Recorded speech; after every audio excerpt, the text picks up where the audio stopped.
How a German engineer neutralized 200 bombers in a month with an illegal device. At first the sentence sounds impossible. An individual tinkerer in a scorched field workshop, a single modification to a gun, and an entire air campaign disrupted, 200 bombers rendered ineffective in 30 days. The image that follows is quieter. A room lit by one bare bulb, the steady rasp of a file, the coffee gone cold in a dented tin mug. A man bent over steel, counting breaths the way other men count bolts. A brief note before we begin. This is a dramatized retelling inspired by documented wartime improvisations.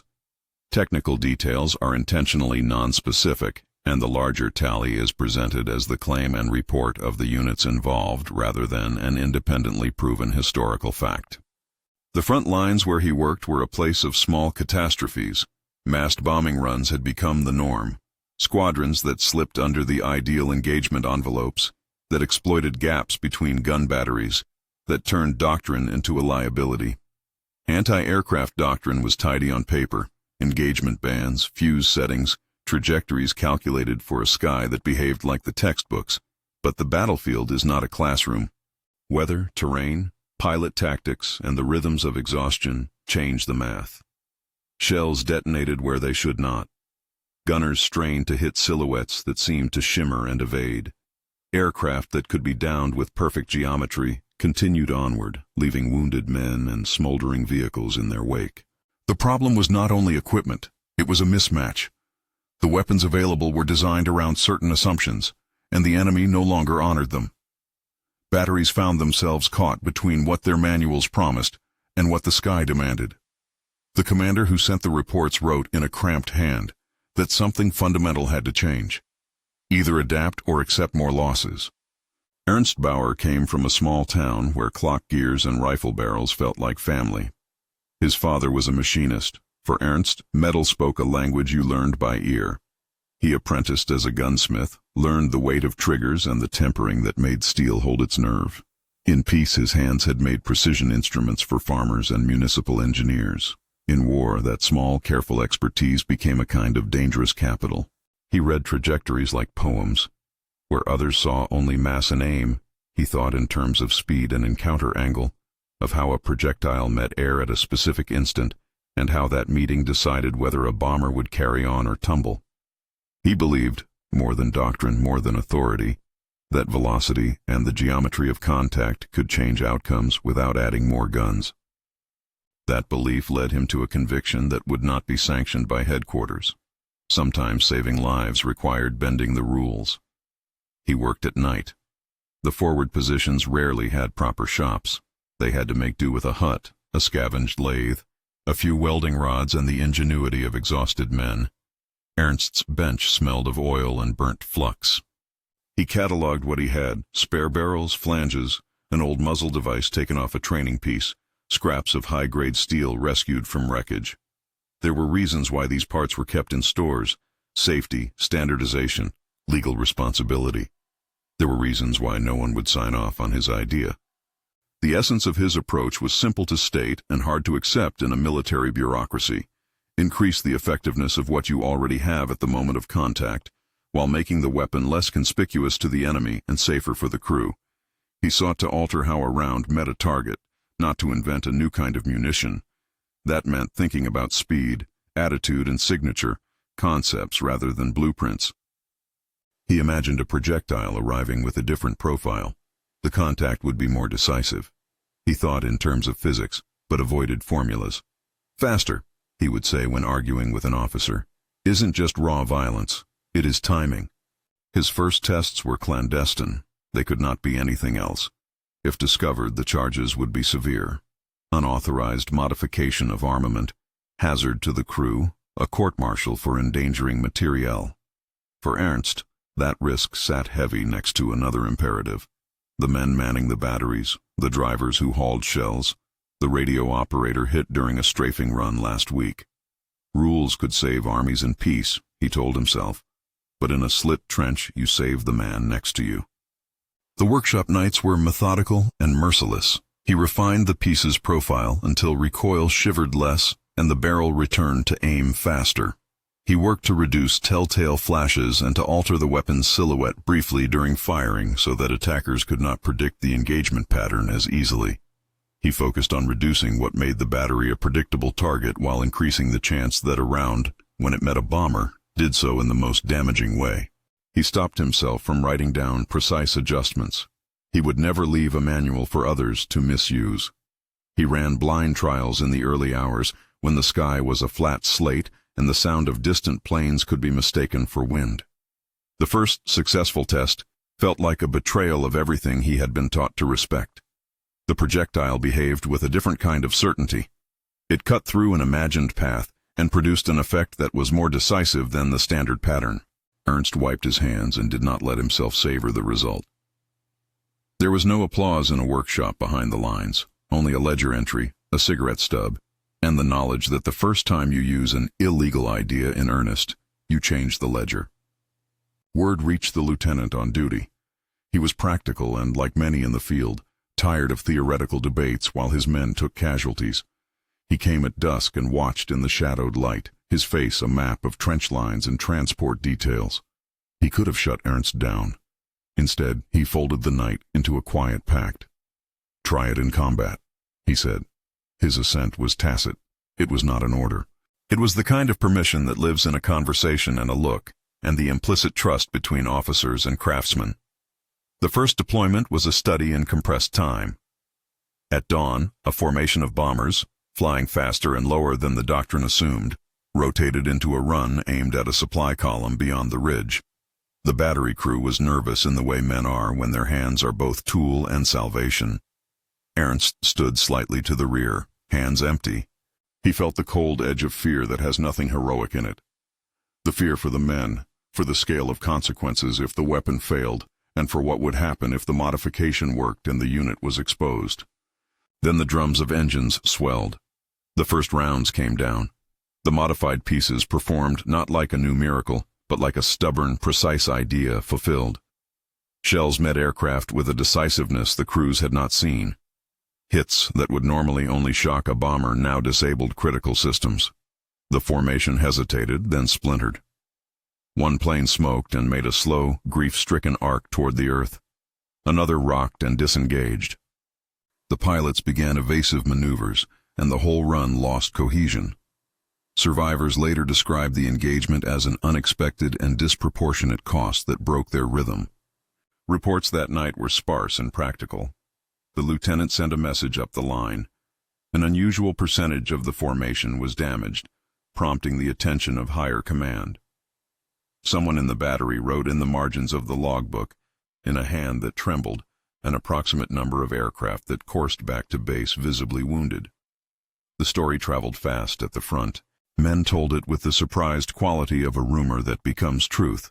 A device that should not have existed had changed the sky that day. Other crews noticed. Field commanders are hungry for anything that changes the ratio of survival. Where an innovation worked, it was replicated, quietly, quickly, and without paperwork. Crews stayed up late copying profiles, adapting nights into their own workshops. They improvised within improvisation, driven less by glory than by the urgency of survival.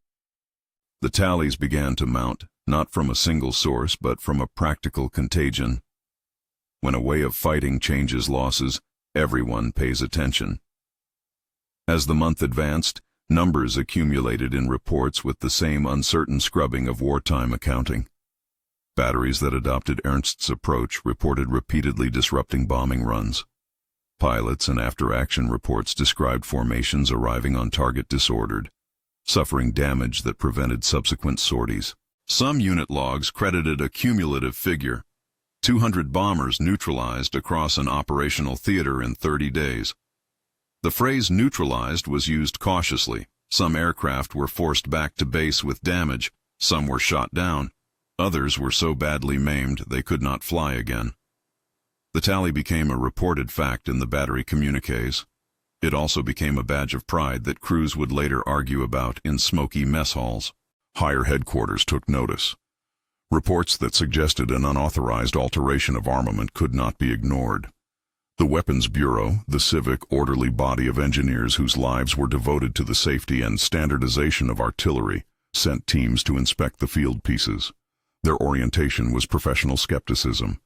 Where frontline men saw salvation, the Bureau saw potential for disaster, improperly modified systems that might malfunction, that might cause friendly casualties, that could set a precedent for unchecked tinkering. Their tests were methodical, and, to the frontline crews, infuriatingly slow. The Bureau engineers confirmed what the men in the huts had believed. The principle behind the modification produced measurable changes in engagement outcomes. They found that certain alterations to firing profile and to the weapon's exposure reduced the predictability of returns from the air, and that timing plays a larger role than doctrine often admitted. In neutral terms, the engineers validated that ingenuity could indeed alter a fight, but validation did not equal license. The Bureau's mandate was not to celebrate, it was to control. They drafted regulations, new inspection protocols, and in an awkward compromise born of both relief and fear, an official version of the device that integrated regulated safety measures and hardened components. They recommended restrictions on field experiments and insisted on a transfer of control to authorized workshops. For some, this was acceptance. For others, it was the bureaucratic strangling of an idea that had saved lives because it had broken rules. Ernst watched the process with unease. The Bureau's arrival was at once a vindication and a threat. He was summoned for questioning not as an enemy, but as an artisan who had overstepped boundaries. Officers asked for details he did not entirely offer. He had a craftsman's instinct to protect his work from sloppy curiosity. He also feared the legal consequences.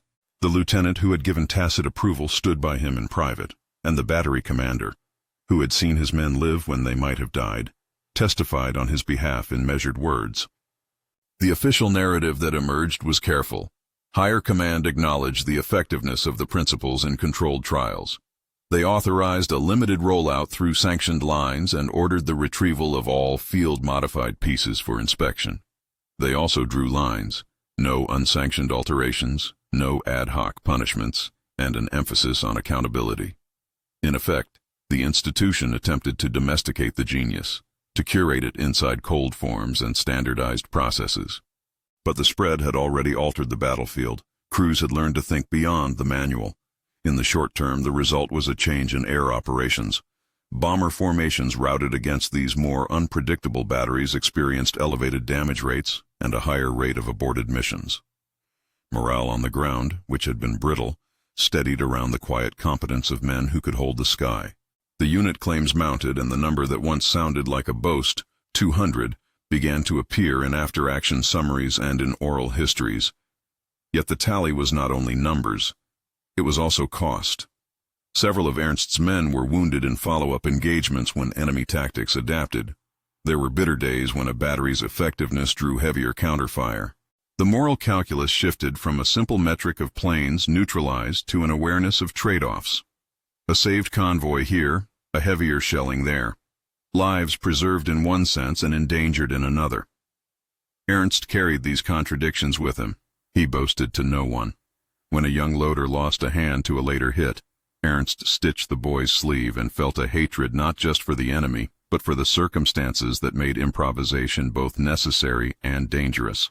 In private, engineers in the Weapons Bureau argued about credit and culpability. Some praised the field ingenuity as the spark of practical problem-solving any army needs. Others warned of the slippery slope. What starts as a creative workaround can become a culture of unauthorized modifications that ends in catastrophic failures. The compromise the Bureau found was pragmatic. Standardize the effective elements, restrict access to certified workshops, and create a channel for proposals from the field. It was not praise for an individual so much as an institutional adaptation to an inconvenient truth. War is messy, and sometimes the clean lines of regulations meet a living crisis. Ernst did not relish the limelight. He was not a man who sought medals. He accepted the bureaucratic outcome with a craftsman's ambivalence. The official recognition that came later was measured. A commendation in a small envelope, an entry in a ledger, an invitation to speak in a curt professional setting where he spoke about principles rather than particulars. But he had paid a price. He was wounded in a later engagement. Shrapnel carried away the easy movement in his right hand, the hand on which his livelihood and identity had been built. He learned to file with his left.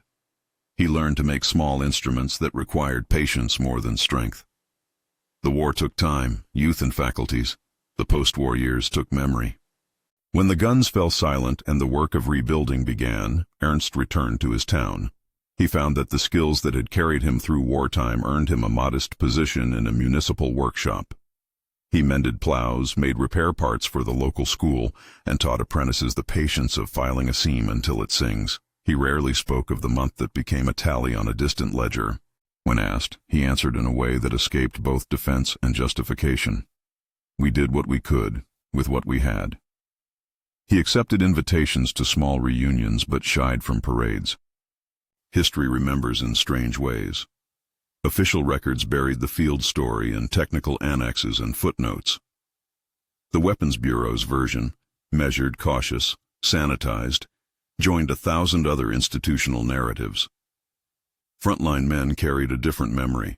In mess halls and in whispered stories over cheap wine, Ernst's name was spoken like a shorthand for a stubborn solution in desperate times. Some called him a hero. Others called him a rule breaker who had gambled with a person's life. Both were true. The debate about his act, whether it was heroic innovation or willful endangerment, captures the deeper tension of wartime improvisation. Innovation under pressure is rarely clean. It is a negotiation between responsibility and rebellion. Ernst's story is not a simple parable of triumph. It is an account of risk, of men willing to operate outside safe channels because the alternative was certain loss, of institutions that must balance the need for order with the need for survival, of engineers who measure consequences not only in numbers but in flesh. And the number itself, the 200 bombers credited to units that used the method, remains a contested badge. To the crews, it was proof that an idea could multiply the odds in a desperate hour.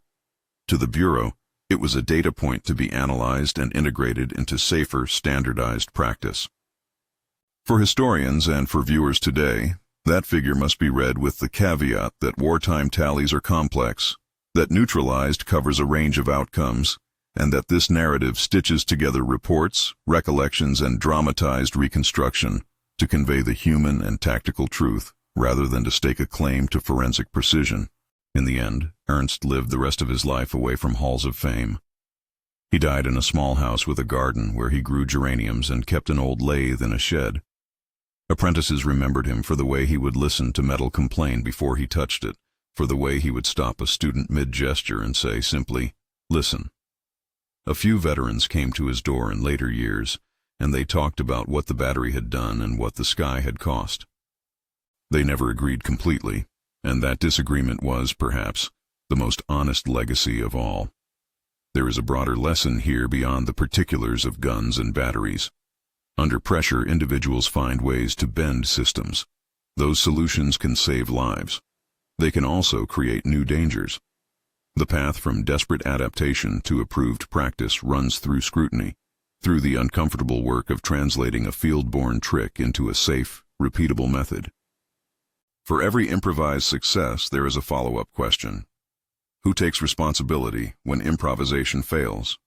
And who decides after the smoke clears whether to honor a man who broke rules to protect others? If this story leaves one impression, let it be this. Ingenuity is never purely a technical act. It is a moral one. It asks whether you are willing to risk censure to protect the man beside you, whether you will trade tidy obedience for messy effectiveness. It also asks how institutions respond when that courage bends policy. The answer to that question shapes not only battles, but the rules by which future lives will be lived and protected. If this account struck a chord and you want more dramatized histories like this one, please like the video. Your engagement helps others find these stories. Ernst's name appears in a few documents, a handful of recollections, and, when the war was over, in the quiet gratitude of men who survived a month that might otherwise have ended differently. Whether you call him a violator of rules or a saver of lives, the essence of his work remains a study in tension. The engineer who dared to change the way a military fought the sky, whose device was called illegal by some and life-saving by others, and whose legacy invites us to weigh innovation against its costs. Wherever you are watching from, leave a comment and tell us which part of this story surprised you most. Subscribe for more dramatized histories and reflections on the inventors whose hands altered the course of events without ever wanting to be known as heroes.